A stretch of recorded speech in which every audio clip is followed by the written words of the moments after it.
우리에게 또 새로운 한 해가 이렇게 은혜 가운데 주어졌습니다. 2026년인데요. 오늘도 귀한 시간이 우리에게 주어진 거죠. 1년의 새로운 한 시간인데요. 이렇게 좀 찾아보니까 금년이 말띠 해인 것 같아요. 60갑자 중에 43번째 오는 병오년이라고 이렇게 되어 있더라고요. 특별히 말띠인데 붉은 말의 해 그리고 불의 말의 해 이렇게 명명을 하는 것을 봤습니다. 아마도 불처럼 그 에너지와 변화가 강한 해가 될 거다. 그렇고요. 지나온 역사를 봤을 때 병오년이 이제 그런 강한 변화 또 성장 이런 것이 있었던 그런 해였던 것 같아요. 그래서 말띠해를 저희들이 은혜 가운데 이렇게 또 맞이했습니다. 365일을 또 이제 살아가게 되는 거죠. 기도 제목으로 말씀드렸듯이 새로운 한 해의 챕터를 열었지만 사실은 동일한 날들인 것입니다. 어제에 이어서 계속해서 우리가 살아가야 될 시간들이 있고 우리의 앞으로 주어진 1년 안에는 알 수 없는 일들이 이렇게 놓여져 있는 것입니다. 장미꽃 탄탄대로만은 아닐 것이고 바라던 소원들이 또 때로는 이루어지지 않는 그런 시간도 있을 것이고 원하지 않는 일들도 있을 것이고 또 인생의 처음으로 큰 어려움을 당하는 그런 일들도 있을 거라고 그렇게 생각을 합니다. 또 그 사이사이에 또 하나님께서 은혜 가운데 부어주시는 위로의 시간이 있고 또 감사의 시간도 있고 또 평강의 시간도 있을 거라고 이렇게 생각을 합니다. 이와 같은 인생의 앞길에 펼쳐지는 인생의 여정을 하나님이 그렇게 계획하셨다 이렇게 하나님 말씀 우리들에게 이야기를 해주시고 있습니다. 다시 말해서 인생을 그렇게 설계하신 것이라고 하나님 말씀은 우리들에게 이야기를 해주고 있는 거죠. 전도서 7장 14절에 보니까 뭐라고 전도서 기자가 우리들에게 얘기를 해주냐면 형통한 날에는 너희들이 기뻐하라. 그리고 곤고한 날이 혹시 돌아오게 되면 인생을 좀 되돌아봐라. 지나온 시간을 돌아보면서 마음을 정리하고 무엇을 하나님 앞에 다시금 세워야 될 부분이 있는지를 돌아보는 지혜가 필요하다. 그런데 이와 같이 형통하고 곤고한 날 이 두 가지를 하나님이 병행하게 하사 사람이 그의 장래일을 능히 헤아려 알지 못하게 하셨느니라. 우리 인생의 장래의 일을 헤아려 알 수 없다고 하나님 말씀이 이야기를 하는 거죠. 그리고 우리가 살아온 시간을 돌아보면 이 말씀이 또 진리임을 알 수 있는 거예요. 그래서 이와 같이 불확실한 그리고 염려와 또 걱정이 많이 있는 이런 인생을 또 한 해를 살아가야 되는데요. 이렇게 어렵고 힘들고 하나님이 계획하신 그런 삶이기 때문에 우리가 말씀의 지혜를 더욱더 의지를 해야 되는 것입니다. 특별히 말씀 가운데 있는 그 언약, 약속에 신실하신 하나님을 우리가 꼭 믿는 마음으로 금년 한 해를 살아가야 되는 거죠. 아마 흔들릴 것입니다. 어려움이 있을 것이고 그러나 우리가 언약의 하나님의 자녀라고 한다면 어려움을 통해서 더욱더 하나님께 가까이 나가는 그런 은혜가 또 있을 거라고 생각이 되고요. 또 그 어려움을 지나고 난 다음에 하나님의 뜻을 깨달아 알고 영광과 찬양을 올려드리는 그런 삶이 될 거라고 이렇게 생각이 되고 또 말씀이 그것을 우리들에게 이야기를 해주고 있습니다. 오늘 함께 읽은 로마서 8장의 한 부분은 성경 전체 그리고 바울이 그 많은 성경을 기록해 놨는데 바울이 말씀을 기록해 놓은 그런 모든 것에 정점에 있는 그런 아주 귀한 말씀이라고 이렇게 볼 수가 있는 것입니다. 아마도 피조물, 특별히 인간들을 그렇게 사랑하신 그 하나님의 사랑의 절정의 모습을 사도 바울이 우리들에게 알려주고 있는 거죠. 이런 하나님의 사랑이 있기 때문에 이런 불확실한 여건과 환경을 살아가는 우리들이 마음의 안정을 가지고 살아갈 수 있는 것이다, 이렇게 생각을 하는 것입니다. 금년 한 해도 이 하나님의 사랑을 꼭 기억하시고 우리가 이 하나님의 사랑에 더욱더 가까이 가는 그런 귀한 하나님의 자녀의 삶을 사시기를 주의 이름으로 축원을 드립니다. 오늘 31절에 보면 바울이 질문을 하고 있어요. 만일 하나님이 우리를 위하시면 누가 우리를 대적하리요? 우리가 섬기고 예배한 하나님께서 우리를 위하신다고 말씀이 그렇게 얘기하고 있는데, 이 전능하신 하나님께서 우리를 위하신다고 하시면 세상에, 온 우주에 그 어느 누가 우리를 대적하겠느냐, 이렇게 사도 바울이 반어적으로 이제 질문을 하는 거죠. 하나님께서 우리를 위하시면 그 어떤 것도 우리를 대적할 수 없다고 하는 그런 표현인 거죠. 우리 주변에 우리의 삶을 어렵게 하려고 하는 대적들이 없다고 하는 것이 아니고 대적들이 있지 않느냐. 그러나 능하신 하나님께서 그 대적들이 가지고 있는 세력과 힘을 무력화시키기 때문에 우리가 하나님 안에서 아름다운 삶을 살 수 있다, 이런 이야기를 사도 바울이 우리들에게 해주고 있는 거예요. 그리고 32절에서 또 바울이 뭐라고 우리를 권면해 주냐면, 자기 아들을 아끼지 아니하시고 우리 모든 사람을 위하여 내주신 이가, 하나님께서 어찌 그 아들과 함께 모든 것을 우리에게 주시지 아니하겠느냐. 독생자 아들을 우리를 살리기 위해서 내어주신 그 하나님, 우리를 그렇게 사랑하시는 분이 바로 우리가 섬긴 하나님이지 않느냐. 우리를 살리기 위해서 그 하나밖에 없는 아들을 희생하신 그분께서 우리가 하나님의 자녀로 살아가기를 소원하고 다짐하고 기도한다면 그 아들과 함께 우리에게 모든 것을 주시지 않겠느냐. 주실 것이라고 하는 것을 이렇게 의문문으로 얘기를 하는 거죠. 우리가 구원받았다고 하는 그런 확신은 우리의 인간의 감정에서 오는 것이 아니고 바로 예수 그리스도의 십자가 사건에 객관적으로 있는 것임을 바울이 이런 언어로 이야기를 해주고 있는 거예요. 우리가 받았다고 생각하고 누리고 있는 구원의 은혜, 하나님의 은혜를 우리가 어떻게 확신할 수 있느냐? 우리가 인간적인 감정으로 눈물이 흘려서 우리가 느낌이 있어서 그것을 확신할 수 있는 것이 아니고 바로 갈보리산 위에 높이 들려있는 예수 그리스도의 희생의 십자가, 그것이 우리 구원의 객관성을 그리고 확실성을 분명히 말해주고 있다고 바울이 힘주어서 얘기를 하고 있는 거예요. 저와 여러분들의 지식과 감정과 그리고 지금 가지고 있는 능력, 그것으로 인해서 하나님께서 우리에게 베풀어 주신 구원의 은혜를 확증하는 것이 아니고 바로 하나님께서 갈보리산에 높이 달려있는 서 있었던 그 예수 그리스도의 십자가를 보시고 우리를 십자가 안에 품어주셔서 그래서 우리에게 주어진 구원의 확신을 우리가 할 수 있다, 이렇게 바울이 얘기를 하고 있는 거죠.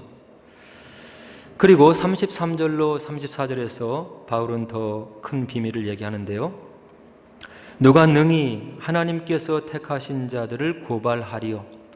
의롭다 하시는 이는 하나님이시니 누가 정죄하리요?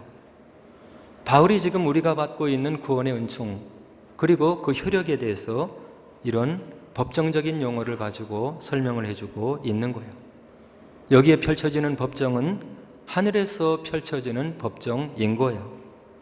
하나님께서 우리를 죄와 얼룩으로 뒤범벅이 되어 있는 저희를 불쌍히 여겨주셔서 예수 그리스도의 보혈의 피를 보시고 우리를 의롭다고 하나님께서 선포를 하셨다고 바울이 얘기를 해주고 있는 거죠.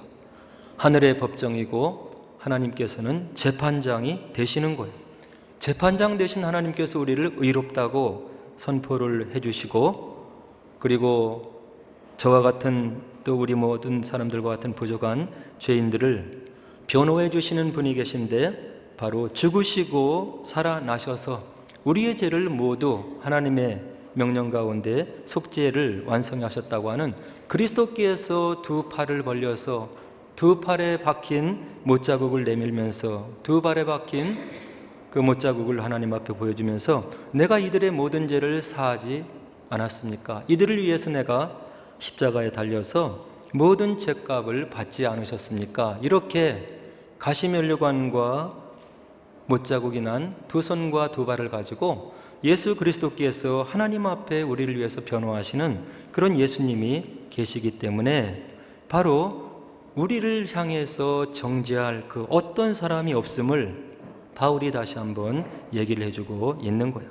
하나님께서 선포하셨고, 그리고 그리스도께서 우리를 위해서 변호하시고, 그것을 법정적으로 하늘의 법정에서 우리들이, 하나님의 자녀들이 의로운 사람으로 다시금 회복되었음을 하나님께서 언도하시고 선포하시기 때문에 우리를 정죄할 사람이 없다고 사도 바울이 다시 한번 알려주고 있는 거예요.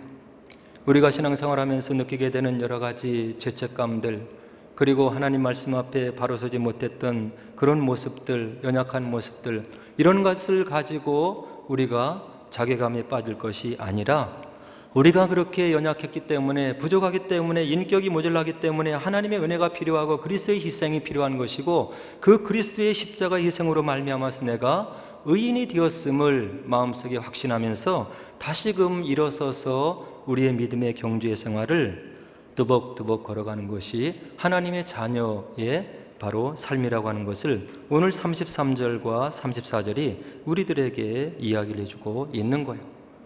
그리고 나서 바울은 또 35절에서 무엇을 얘기하냐면, 환난이나 곤고나 박해나 기근이나 적신이나 위험이나 칼이랴. 바울이 이것을 언급하고 있는 거예요. 우리들이 살아가는 삶 속에서, 세상의 삶 속에서 이러한 것들이 있다. 환난도 있고, 곤고도 있고, 박해의 상황도 있고, 또 기근도 있고, 적신도 있고, 위험한 것도 있고, 칼도 있는 것이다. 이런 고난을 바울이 부정하지 않는 거예요. 예수 그리스도를 믿음으로 인해서 구원받은 백성들의 삶이 장미꽃 탄탄대로의 삶을 살아가는 것이 아닌 거예요. 우리들이 체험해도 알 수 있는 거예요. 어려움도 있고, 힘든 일도 있고, 마음의 고통도 있고, 그러나 예수 그리스도의 구원의 은총과 성령의 도우심으로 말미암아서 세상에 산재해 있는, 널려 있는 이런 환난과 곤고와 박해와 기근과 적신과 위험과 칼과 같은 여러 가지 고난들을 통과해 나갈 수 있는 그런 은혜가 성령의 함께 하심 가운데 우리들 속에 있다고 하는 것을 오늘 바울이 분명하게 이야기를 해주고 있는 거예요. 고난이 있을 것이다. 어려움이 상존한다. 그리고 그런 고난을 우리가 그리스도의 능력으로 성령의 도우심 가운데 통과해 나갈 수 있음을 너희들이 마음속에 믿어야 된다. 이것을 이야기를 해주고 있는 거예요. 우리에게 주어지는 이런 고난의 시간을 우리가 통과하게 되면 우리의 내면의 인격이 업그레이드되고 성장되는 것을 우리가 느낄 수 있는 거예요. 어려움이 없이 온실 속에서, 그리고 부유한 가정에서 어려움을 전혀 겪지 않고 이렇게 자란 사람들, 마음이 성장하지 않는 것을 우리가 체험적으로 알고 있지 않습니까? 그래서 고난이 어렵고 힘든 것이지만 고난을 통과하면서 하나님의 마음을 알고, 고난을 통과하면서 주님의 나라에 살기에 합당한 믿음의 인격이 형성되는 것을 우리가 체험할 수 있는 거예요. 그리고 고난을 우리가 겪게 되면 나의 신앙이 알곡인지 쭉정인지를 알 수 있는 거예요. 어려움을 당하고 힘든 일을 당할수록 하나님을 찾고 기도로 더 힘쓰고 말씀에서 그의 답을 찾기 위해서 몸부림치는 신앙, 이것은 알곡이 되는 거예요. 자녀들이 어려움을 당하면 부모의 품 안으로 더더욱 안겨오는 것을 알 수 있는 거예요. 신앙생활하면서 조그만 어려움들, 마음의 불편함들 이런 것을 가지고 교회를 떠나고 하나님을 멀리하는 것은 그것은 알곡의 신앙이 되지 않음을 스스로 판단할 수 있는 거예요. 그리고 또한 고난이 주는 유익은 내가 고난 가운데 있으면 내 주변에 어떤 사람들이 알곡이고 쭉정인지를 또 구분할 수 있는 그런 지혜가 또 생길 수 있는 거예요. 그런 것을 보면서 고난당하는 형제의 아픔을 나의 아픔으로 여기고 더욱더 사랑을 나눠주고 베풀어주고 위로해주고 그렇게 해야 되겠다 하는 마음의 각오를 또 하면서 믿음의 공동체를 세워나가는 귀한 믿음의 인격을 우리가 또 갖춰나갈 수가 있는 거예요. 바울은 분명하게 이야기를 하고 있습니다. 우리가 사는 삶 속에 환난이 있고 곤고가 있고 박해가 있고 기근도 있고 적신도 있고 위험이나 칼이 분명히 있다. 그러나 우리와 함께 하시는 하나님의 능력으로 도우심으로 위로하심으로 넉넉히 이겨나갈 수 있음을 바울은 우리들에게 위로의 음성으로 들려주고 있는 거예요. 그래서 37절에서 바울이 이런 고백을 우리들에게 들려주고 있는데요. 그러나 이 모든 일에 우리를 사랑하시는 이로 말미암아 우리가 넉넉히 이기니라. 바울이 지나온 시간을 경험해보고 추억해보니까 본인의 능력이 있어서 그리고 지혜가 많아서 그리고 인격이 출중해서가 아니라 그와 함께 하신 성령 하나님, 그와 함께 하신 하나님의 은혜로 지나온 모든 시간들의 고통을 넉넉히 이겼다고 바울이 고백적으로 우리들에게 알려주고 있는 거예요. 금년 한 해도 이런 어려움을 통과해 나가는 저와 여러분들의 삶 속에 이런 신앙의 확신이 있어야 되는 거예요. 내가 능력이 많아서 지혜가 많아서 인격이 출중해서 인내심이 많아서가 아니라 우리를 사랑하시는 이로 말미암아 그 은혜 가운데 있음으로 인해서 하나님의 도우심으로 우리가 앞으로 겪어나갈 모든 어려운 시간들을 넉넉히 이기고 남음이 있다고 하는 그런 신앙의 고백이 우리들에게도 금년 안에 있어야 된다고 하는 이야기예요. 그리고 결정적으로 바울이 38절과 39절에서 우리들을 격려하시는데요. 내가 확신하노니 사망이나 생명이나 천사들이나 권세자들이나 현재 일이나 장래 일이나 능력이나 높음이나 깊음이나 다른 어떤 피조물이라도 우리를 우리 주 그리스도 예수 안에 있는 하나님의 사랑에서 끊을 수 없으리라. 바울은 이런 확신을 가지고 그의 믿음의 경주를 완주할 수 있었던 거예요. 지나온 시간을 돌아보니까 내가 지금 경험하는 하나님을 내가 체험해 보니까 앞으로도 어려움은 있겠지만 이 하나님의 사랑을 내가 체험해 보니까 넉넉히 이겨내고 이런 고백을 할 수 있음을 오늘 38절과 39절에서 우리들에게 격려해 주시면서 말씀으로 고백의 말씀으로 남겨주시고 있는 거예요. 금년 한 해를 365일 지나면서 이런 믿음의 고백이 시간이 지날수록 달이 지날수록 우리들 마음 가운데 생활 가운데 넘쳐나서 주님의 사랑과 은혜로 내가 넉넉히 이겨노라고 주변 사람들에게 하나님의 은혜를 전하는 우리 모든 가족들 되기를 주의 이름으로 간절히 축원을 드립니다.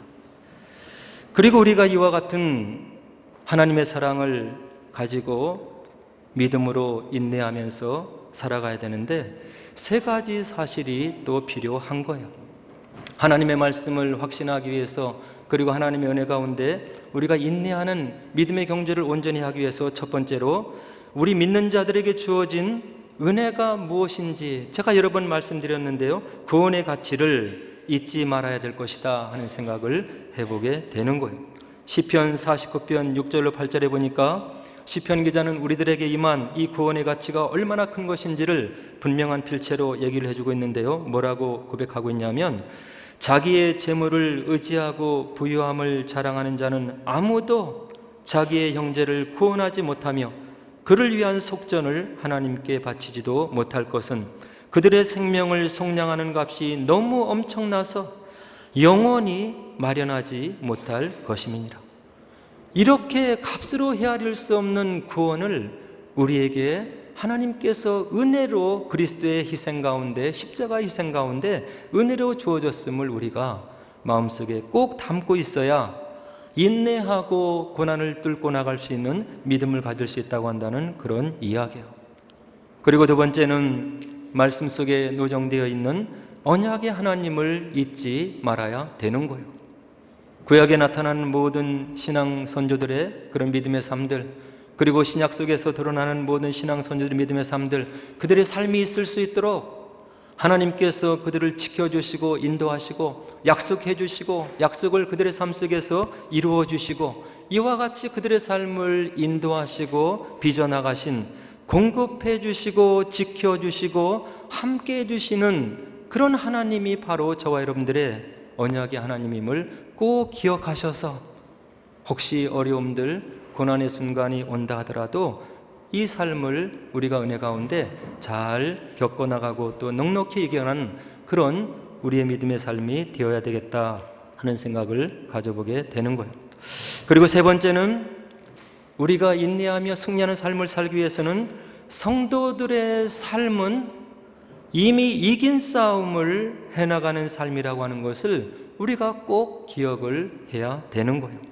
예수님께서 우리들에게 무엇이라고 얘기를 해주시냐면 요한복음 16장 33절에서 세상에서는 너희가 환난을 당하나 담대하라 내가 세상을 이기었노라. 그리고 계시록 말씀에서 주어지는 모든 약속의 말씀들 이미 우리들에게 승리가 주어졌고 하나님께서 우리를 위해서 배설하시고자 하는 여러 가지 축복의 은총들이 이미 준비되어져 있음을 사도 요한은 계시록에서 우리들에게 분명한 필체로 알려주고 있는 거예요. 우리들이 살아나가는 모든 싸움들 그리고 우리 삶의 순간들은 이와 같이 이미 주님의 은혜 가운데 이긴 싸움을 이 땅의 삶을 통해서 해나가고 있다고 한다는 귀한 말씀의 진리를 우리가 마음에 꼭 가지시고 이와 같은 세 개의 진리를 가지시고 올 한 해도 주님의 은혜 가운데 승리하시는 그런 우리들의 삶이 되어야 되겠다 하는 생각을 하게 되고요. 그 다음에 이제 이런 인내의 믿음을 가지고 지켜나가는 자들에게 주님께서 또 축복해 주시는 그런 열매들을 말씀 속에서 우리가 분명하게 볼 수 있는데요. 첫 번째는 고난을 통해서 아까도 말씀드렸지만 우리들에게 큰 축복을 임하는데 그것은 하나님 나라의 백성답게 살아갈 수 있도록 우리의 믿음의 인격이 준비되어져 간다고 하는 그런 축복이 이 고난 가운데 담겨져 있다고 한다는 이야기예요. 그리고 두 번째는 우리가 이와 같은 인내의 신앙을 가지고 주님의 몸된 교회를 섬겨나가면서 인내의 신앙을 우리가 계속해서 해나갈 때 우리의 섬김과 수고를 주님께서 잊지 않고 기억해 주시는 하나님의 음성을 우리가 히브리서 6장 10절에서 볼 수 있는데요. 뭐라고 우리를 격려해 주시냐면 하나님은 불의하지 아니하사 너희 행위와 그의 이름을 위하여 나타낸 사랑 곧 성도를 섬긴 것과 이제도 섬기고 있는 것을 잊어버리지 아니하시느니라. 주님의 사랑을 기억하고 인내하는 신앙으로 주님의 나라를 위해서 죄 없는 교회를 위해서 우리가 쏟아붓는 모든 정성과 수고와 모든 손길들 하나님께서 잊지 않고 기억해 주시고 우리들의 삶 속에서 은혜로 축복해 주시고 응답해 주시고 우리 자녀들을 위해서 바로 축복의 삶으로 인도해 주실 것이라고 하는 것을 하나님이 또 약속의 말씀으로 우리들에게 주고 있음을 꼭 기억하셔서 금년 한 해도 은혜로 주어진 시간들 혹시 어려움들이 우리 앞에 노정될 수 있을지 모르겠지만 그러나 말씀을 꼭 기억하시고 우리가 신앙생활을 잘 이끌어 나가셔서 이제 연말이 되어서 뒤를 돌아보고 2026년을 돌아보고 하나님께서 나에게 나의 기도의 제목에 우리 가정에 또 우리 교회에 이런 축복을 언약의 하나님으로 나타나 주셔서 우리와 동행해 주셨노라고 함께 고백하면서 하나님께 영광 돌리시는 모든 교회 가족 여러분 되기를 주의 이름으로 간절히 축원을 드립니다. 우리 함께 기도하도록 하겠습니다.